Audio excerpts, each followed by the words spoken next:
Like if you found the video valuable. Arjun hated the rain. To him, it was messy, inconvenient, and always seemed to arrive at the wrong time. Yet that day, as he hurried across the old pedestrian bridge that stretched over Pune's swollen river, something about the rain was different. The downpour was thick, the bridge nearly empty, except for her.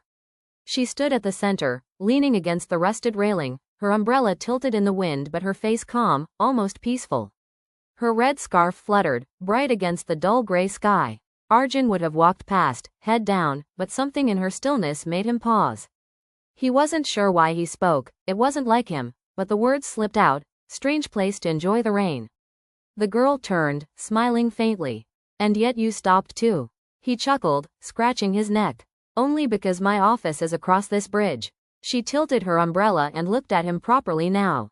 Or maybe because you were curious. Arjun laughed nervously. He was an IT engineer, the kind who avoided unnecessary conversations. But there was something magnetic about her. I'm Meera, she said, extending her free hand. He hesitated, then shook it, rain dripping down both their sleeves.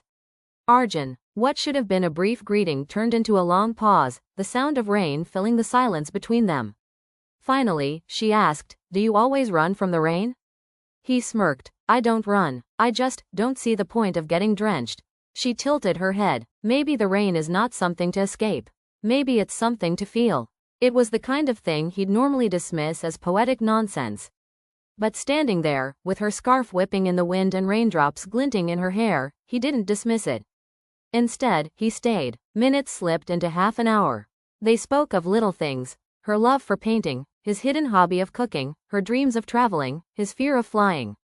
He didn't notice how soaked his shirt had become. When the rain slowed, she finally closed her umbrella. I should go, she said softly. Arjun nodded, strangely reluctant.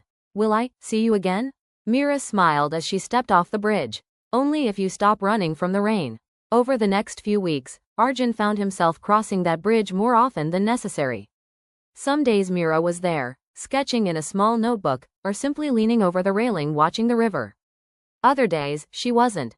But when she was, they talked. And every time, the rain seemed to follow them, as though the sky itself approved. What began as chance meetings became intentional.